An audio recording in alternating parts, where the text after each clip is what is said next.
오른손 들고 함께 인사하겠습니다. 할렐루야. 할렐루야. 어제가 성탄절이었죠. 성탄절 우리 교회에서는 주일학교에서 이제 영화를 봤습니다. 아이들이 그 예수님의 탄생에 대한 이야기를 다룬 애니메이션을 한 편 보고 오후에는 우리 공동체는 식사를 했습니다. 그리고 선물도 작지만 선물도 나눴습니다. 성탄절 하면 저희가 떠오르는 단어는 뭐 선물, 겨울, 뭐 산타클로스 아마 이런 것들일 것 같아요. 가족들과 함께 보내는 어떤 휴일의 개념이 요즘에는 많이 짙어진 것 같아요. 장 보러 어제 잠깐 마트에 갔는데도 가족 단위가 많더라고요. 근데 젊은 사람들은 이미 어디론가 간 것 같아요. 마트에는 이제 연세가 좀 드신 부부들 혹은 이제 가족들 위주로 많이 장을 보고 계시더라고요. 네, 성탄절은 이렇게 가족과 함께 기쁨을 나누고 한 해를 돌아보면서 감사를 나누는 그런 절기가 된 것 같습니다. 그런데 우리가 중요하게 생각해야 할 것은 사실 예수님께서 이 땅에 오신 날을 우리가 기념하기 위한 날이 성탄절이죠. 성탄절은 오히려 하나님을, 예수님을 더욱 예배하고 예수님을 더욱더 찬양하고 예수님의 이름을 기억하면서 더 기쁘게 보내야 되는 날이 성탄절인 것 같습니다.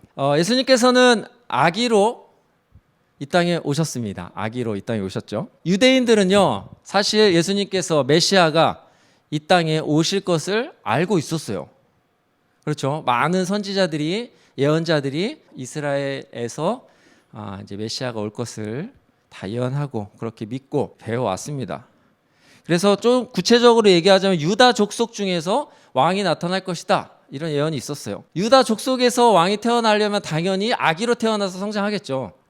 성경에 이제 미가서에 보면 유다 족속 중에 가장 작은 베들레헴에서도 작은 마을에서 태어날 것이다, 이렇게 예언이 되어 있습니다. 당시에 이스라엘은 로마의 통치를 받고 있었죠. 그 이스라엘의 작은 마을에서 예수님께서 로마의 통치 가운데 지배받는 상황에서 예수님께서 태어나셨지만 사실 예수님은 로마뿐만 아니라 세계와 모든 것을 다스리시는 존재잖아요. 근데 태어나실 때는 그렇게 우리가 알고 있듯이 그런 모습으로 태어나셨다는 겁니다. 그래서 오늘은 예수님이 누구신가에 관해서 한 두 가지 정도만 함께 나누고 싶습니다. 오늘 본문에 보니까 예수님은 첫 번째로 빛이라고 말씀하셔요.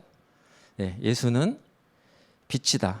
어둠은 깜깜한 상태, 아무것도 보이지 않는 상태, 뭐 이렇게 저희가 알고 있지만 빛이 없는 상태, 빛의 부재가 어둠이다, 이렇게 설명한 명제가 있었어요. 그래서 어둠은 빛이 없는 상태를 어둠이라고 한다. 그래서 그 빛은요, 어둠 가운데 있어도 그 존재가 확실해요. 작은 빛만 있어도 어둠을 밝힐 수가 있는 것이죠.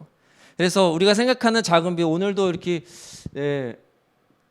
강단에 보면은 불들이 화려하게 많이 있는데 예배실에 불을 다 끄고 이쪽에 아래에 있는 작은 불 하나만 켜더라도 그 주변이 밝아지죠. 그래서 거기에 이제 사물들을 볼 수 있게 됩니다. 혹은 우리가 휴대폰에 가지고 있는 작은 플래시를 켜기만 해도 우리가 원하는 곳을, 어두운 곳을 다 밝히 볼 수가 있어요.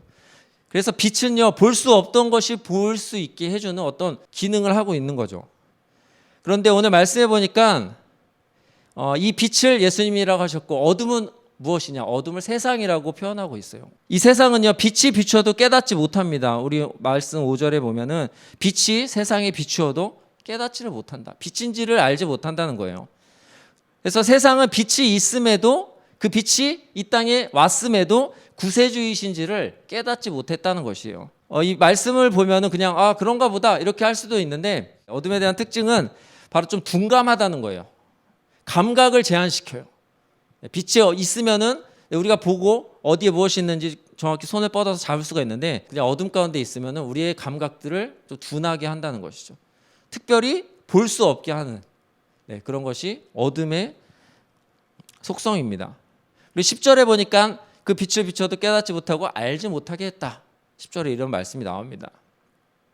세상이 예수님으로부터 지은 바 되었어요. 그런데 누가 지었는지 궁금해하지도 않고 정작 그 창조주를 알지 못한다는 것입니다. 보고 알 수 있는 감각을 우리가 다 가지고 있어요. 들을 수 있고 볼 수 있고 우리의 오감이 있다고 하는데 감각으로 우리가 하나님을 발견할 수가 있는데 어둠의 특징은 이 감각들을 보거나 듣거나 만질 수 없게 한다는 그런 특징들이 있습니다. 그런데 예수님은 이 어둠 가운데, 이 세상 가운데 빛으로 이 땅에 오셨다는 것이죠. 두 번째로 예수님은 이 세상의 온 세상의 주인이시라는 거예요. 11절 말씀해 보니까 세상이 영접하지 않았다라는 구절이 있습니다. 영접은 무엇입니까? 높은 사람이나 존귀한 사람이나 왕이나 어떤 그런 높은 신분에 있는 그런 사람들에게 우리가 대접하는 것, 그 대우를 해드리는 것이죠. 그럴 만한 이유가 있는 사람들에게 그렇게 우리가 영접을 합니다. 11절에 자기 땅에 오매 자기 백성이 영접하지 아니하였다. 세상을 자기 땅이라고 말씀하시고요. 우리들을 자기 백성이라고 말씀하고 계십니다. 세상의 왕이 바로 하나님이시기 때문에 이렇게 표현하신다는 거예요. 그래서 예수 그리스도는 오늘 앞절부터 태초에 말씀이 계신 날부터 시작해서 쭉쭉쭉 나올 때 예수 그리스도께서 태초에 하나님과 함께 계셨고 모든 만물을 함께 창조하셨다. 이게 오늘 본문에 나와 있는 기록되어 있는 말씀입니다. 그런데 하나님을 알지 못하는 세상이 어떻게 지금 돼 있다는 거죠? 어둠 가운데 있고 그가 왔으나 알아보지 못하고 왕이시나 왕의 대접을 하지 않았다. 영접하지 않았다. 이런 말씀입니다. 세상은 빛을 깨닫지 못했습니다. 주님을 알지 못했고요. 알지 못했기 때문에 당연히 영접하지 못했겠죠. 하지만 예수님께서는 인간이 필요로 하는 것을 모든 것을 제공하시고 모든 것을 주실 수 있는 분이시라는 것이죠. 그 중에서 가장 중요한 게 무엇일까요? 빛도 중요하죠. 오늘 빛에 대해서 좀 많이 나왔는데 빛도 중요합니다. 하지만 가장 중요한 것은 생명이라는 것입니다. 영접하는 자 곧 그 이름을 믿는 자들에게는 하나님의 자녀가 되는 권세를 주셨으니. 오늘 12절 말씀인데요. 우리가 너무나 잘 알고 있어요. 그리고 너무나 익숙해요. 이 구절은. 영접하는 자 곧까지만 해도 그냥 그 이름을 믿는 자들 그냥 줄줄줄 나올 정도예요. 많이 들어서. 그런데 우리가 이 말씀을 대할 때 중요하게 생각해야 하는 것은 우리가 알고 있다, 익히 들었다, 익숙하다 이런 느낌이 아니라 바로 이 말씀을 믿어야 한다는 것이죠. 조건이 참 쉬우면서도 어려워요. 믿음 한 가지인데 쉬우면서도 어려운 조건입니다.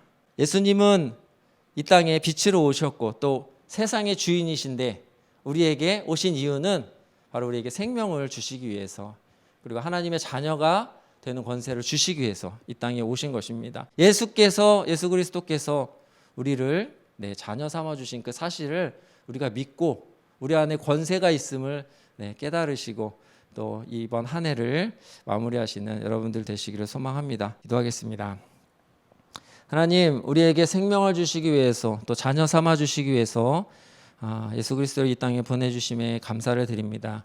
이 사실을 우리가 믿고 오늘 말씀하신 대로 믿음으로 나아갈 때에 하나님이 주신 그 약속하신 것들을 우리가 풍성히 누릴 수 있는 우리의 삶이 될 수 있도록 인도하여 주시옵소서. 한 해를 보내며 또 한 해를 맞이하는 우리들에게 가장 중요한 것이 우리에게 생명 주신 예수 그리스도이심을 다시 한번 깨닫는 이 시간들이 될 수 있도록 하나님께서 함께하여 주시옵소서. 감사드리며 예수 그리스도의 이름으로 기도드립니다. 아멘.